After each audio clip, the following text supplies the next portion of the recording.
পবিত্র রমজান মাস আসন্ন, আপনাদেরকে রমজান মাসের শুভেচ্ছা। আমাদের লিভার বিশেষজ্ঞদের কাছে অনেকেই পরামর্শ চান লিভার রোগে আক্রান্ত থাকা অবস্থায় আমরা রোজা রাখতে পারবো কিনা বা আমাদের জন্য রোজা রাখা ঝুঁকিপূর্ণ কিনা। প্রথমেই বলে দিই, রোজা রাখা লিভারের রোগে আক্রান্ত রোগীদের কাদের জন্য ঝুঁকিপূর্ণ। লিভারের রোগগুলো সাধারণত অ্যাকিউট বা ক্রনিক হয়ে থাকে, যেমন ক্রনিক রোগের ক্ষেত্রে লিভার সিরোসিস বা লিভার ক্যান্সার।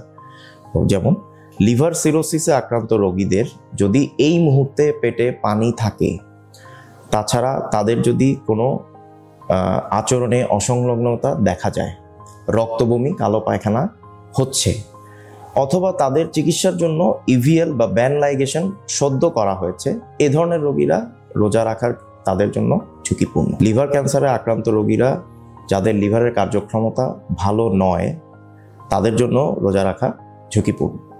আর অ্যাকিউট জন্ডিস বা অ্যাকিউট লিভার হেপাটাইটিস বা লিভার রোগে আক্রান্ত রোগীরা যদি উপসর্গযুক্ত হয়, যাদের বিলিরুবিনের মাত্রা অনেক বেশি, প্রচণ্ড বমি হচ্ছে, প্রেগনেন্সি রয়েছে, ডায়াবেটিস রয়েছে, এ ধরনের রোগীর জন্যও কিন্তু রোজা রাখা ঝুঁকিপূর্ণ।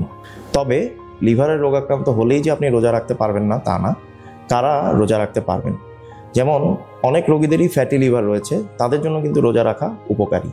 বি ভাইরাসের বাহকগণ সহজেই রোজা রাখতে পারবেন।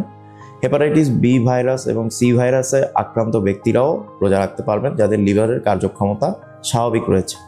লিভার ক্যান্সারে আক্রান্ত ব্যক্তি যাদের লিভারের কার্যক্ষমতা স্বাভাবিক রয়েছে এবং ক্যান্সারটি প্রাথমিক পর্যায়ে রয়েছে, তারাও কিন্তু দক্ষ লিভার বিশেষজ্ঞের তত্ত্বাবধানে রোজা রাখতে পারবেন।